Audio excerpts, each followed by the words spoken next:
여러분 안녕하십니까. 펑터가 잘 오셨습니다. 오늘 38번째 시리즈 세 번째 시간을 여러분과 함께 가지도록 그렇게 하겠습니다.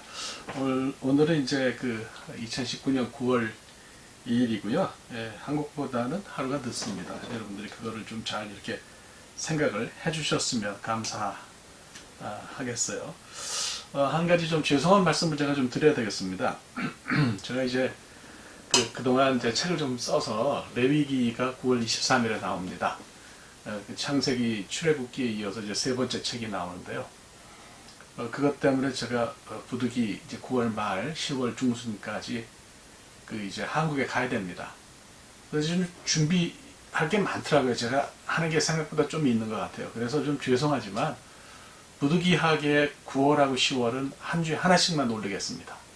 돌아와서 좀 정신 차리고 11월부터는 다시 한 주에 2개씩 올리겠습니다. 여러분들 양해를 부탁을 드립니다. 오늘은 예고 드린 대로 모리아 산에 관해서 생각을 하겠습니다. 아브라함이 이삭을 데리고 가서 번제로 자기 아들 드리려고 했던 모리아가 어디냐, 이걸 이제 좀 생각을 해봐야 되겠죠. 후기 유대주의, 그러니까 더 라비닉 주리어즘이죠. 랍비들 유대주의에서는 모리아 산을 예루살렘 성전터와 동일한 곳으로 그렇게 생각합니다. 그러니까 모리아 산에서 아브라함이 번제를 드렸던 그 장소가 거기 있던 타작 마당이었다. threshing ground. 우리가 이제 곡식을 추수를 하고 그걸 이제 떠는 곳을 얘기하는 거죠. 그렇게 생각해요. 근데 이렇게 본다 그러면 모리아에 있던 타작마당이 예루살렘 성전 자리가 됐다, 이렇게 우리가 얘기할 수 있죠. 유대인들은 그렇게 철석같이 믿습니다. 하나님께서 역대상 21장 18절을 보면 인구조사와 관련해가지고 다윗이 죄를 지었잖아요. 그래서 다윗에게 그래요. 여부스 사람, 여부스는 예루살렘이죠. 여부스 사람 오르난의 타작마당에서 제사를 지내라. 이렇게 이제 하나님께서 말씀하셨어요. 그러니까 이 말씀의 저변을 우리가 좀 훑어볼 필요가 있는데, 거기가 말하자면 이제 다윗 시대의 성소였다라고 하는 것이고, 또 오르난의 타작마당이 그 어떤 전통 속에서, 전승 속에서 아브라함이 제사를 드렸던 모리아산이다. 계속 이런 전승이 내려왔다는 것을 알 수가 있는 거죠. 그래서 다윗이 여기에 성전을 짓기로 작정을 했는데 그는 짓지를 못했고 솔로몬이 그것을 실행했다고 하는 정보가 바로 이 역대상 21장 근처에 있는 것을 볼 수가 있어요. 타작마당은 사실은 고대에는 굉장히 중요한 곳이었고 성소 역할을 하던 곳이었다, 이렇게 볼 수가 있어요. 고대 이스라엘 사람들이 추수한 곡식을 타작마당에서 정리를 하잖아요. 바로 거기서 곡식을 쌓아놓고 하나님께 감사의 제사를 드렸다, 이렇게 볼 수가 있는 거죠. 그러니까 고대 타작마당은 어떤 건물로서의 성소가 없었던 그 옛날에 제사를 드리던 성소 역할을 하는 장소였다고 하는 사실을 우리가 여기서 알 수가 있습니다. 그래서 이제 말씀드린 것처럼 모리아산 한 구석이 전체는 아니지만 타작마당이었던 유대인들이 그렇게 이제 믿는데요. 그러니까 이렇게 믿으니까 다윗이 왕이 된 다음에 이제 정통성을 확보하기 위해서 블레셋 땅에서 법궤로 옮겨가잖아요. 아마 거기가 오르난의 타작마당이었을 거다, 이렇게 생각을 하는 거죠. 예. 이 사람은, 오르난이라는 사람은 사무엘하 24장에는 다른 이름으로 나옵니다. 아라우나, 히브리어 발음으로는 아라브나 그렇게 읽는데 그런 이름으로 소개가 됩니다. 우리가 생각할 때는 두 사람이 다른 사람인 것 같지만 두 사람은 동일 인물입니다. 두 책이 말하는 사건이 동일한 거죠.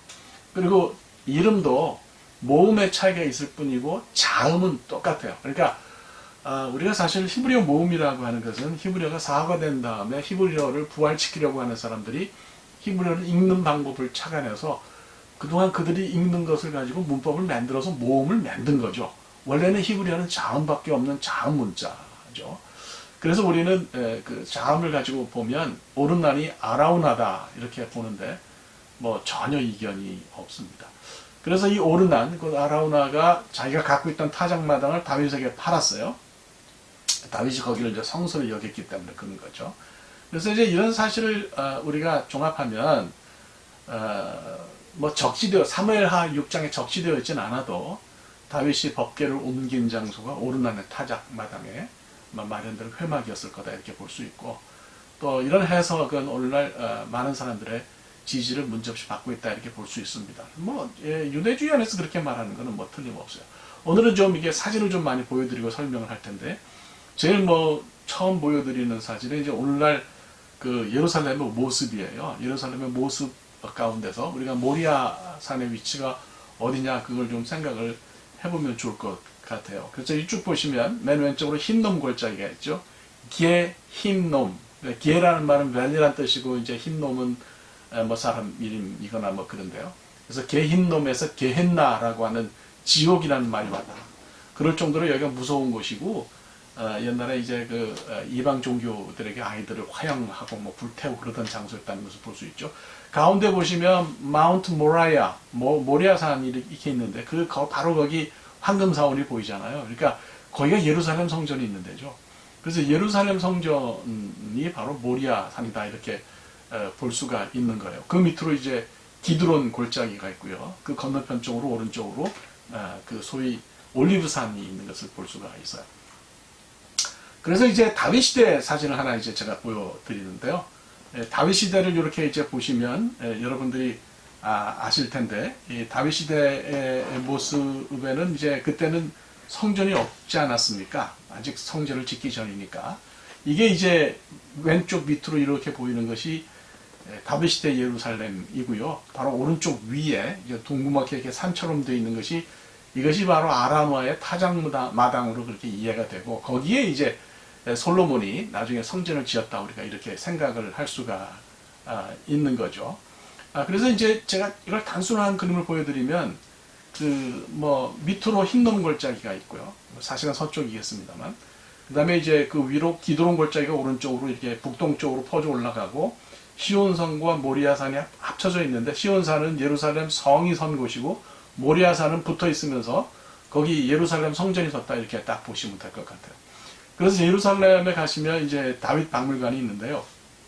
그 다윗성 모델을 이렇게 해놓은 게 있어요. 근데 거기 바로 오른쪽 위쪽에 동그랗게 원으로 그려진 부분이 아라우나 타작마당으로 생각이 되어진 부분이에요. 그러니까 좀 전에 보여드린 그림하고 같다 이렇게 볼 수가 있어요. 이걸 좀 더 도식화해서 보여드리면 이렇게 보실 수가 있어요. 중앙 센트럴 밸리가 왼쪽에 있고요. 그 다음에 이제 기혼샘이 오른쪽에 있고 그 밑으로 기드론 밸리가 있잖아요. 기드론 밸리는 이제 북동쪽으로 올라가면서 이렇게 예루살렘을 감싸고 돈다 이렇게 볼 수가 있는데 바로 거기 이제 마운트 모라야, 그러니까 모리아산이 그 위쪽으로 있는 것을 우리가 이제 볼 수가 있습니다. 그래서 아마 이제 다윗 때 아라우나에게서 타작마당을 사고 법궤를 가져온 그림을 보자면 아마 이런 정도가 되지 않겠는가. 밑으로 이제 예루살렘 성이 있고요. 저 밑으로 이제 흰동 골짜 있고 이 그림에서 보는 거로 치면은 왼쪽이 이제 그 기드론 골짜기가 되고 오른쪽이 이제 저 센트럴 밸리가 이제 되겠죠. 그래서 이제 뭐 학자들이 타작마당 상상도를 이렇게 그래요. 맨 꼭대기 위에는 이제 타작마당이 있고 바로 그 밑에는 포도밭이 있었을 거고 그다음에 더 밑으로는 이제 계단식으로 돼가지고 밀밭이 있었을 거다 이렇게 생각합니다. 그래서 여러분들이 이걸 보시면서 뭐 얼마나 정확할지는 모르겠지만 좀 잘 생각하시면 좋겠어요. 그래서 이 그림에서 보시면 왼쪽으로 센트럴 밸리가 지나가고 오른쪽으로 기드론 밸리가 지나가잖아요. 그러니까 바로 여기 모리아산 여기에 말씀드리자면 예루살렘 성전이 섰다 이렇게 딱 생각하시면 뭐 그대로일 것 같습니다. 그래서 솔로몬은 어디에 성전을 세웠느냐? 뭐 말씀드린 것처럼 유대 전승은 모리아, 오르나의 타작마당, 예루살렘 성전 이게 다 같은 장소라고 믿는 거죠. 그러니까 더 설명할 필요가 없죠. 그래서 아브라함, 이삭, 다윗, 솔로몬 모두가 아케다가 있었던 동일한 장소에서 생명의 하나님께 구원을 감사하는 그런 제사를 드렸다 이렇게 생각할 수 있어요. 그래서 솔로몬이 그 성전을 지었을 때 모습을 좀 이게 그려보면 이런 모습이 아니었을까. 그래서 밑에 보이는 거는 이제 말씀드린 것처럼 예루살렘 모습이에요. 그래서 왼쪽 골짜기는 센트럴 밸리고요. 오른쪽 골짜기는 기드론 밸리가 되겠고 저 위쪽으로 말씀드리자면 이제 그 모리아산이고 거기 성전을 세웠다 이렇게 볼 수가 있는 거죠. 그래서 오늘날 예루살렘의 모습에서 다른 부분을 다 빼요. 다른 부분을 다 빼고 솔로몬 시대의 어떤 그 모습만 이렇게 딱 잡으면 이런 그림이 되겠어요. 그래서 저 위쪽으로는 여러분들이 보시는 것처럼 뭡니까? 여러분들이 보시는 것처럼 예루살렘 성전이 이렇게 서 있는 모습을 이제 볼 수가 있죠. 지금은 뭐 저 황금 사원이 있어요. 제가 더 들어가 봤는데 들어가 보니까 참 그 안타깝더라고요.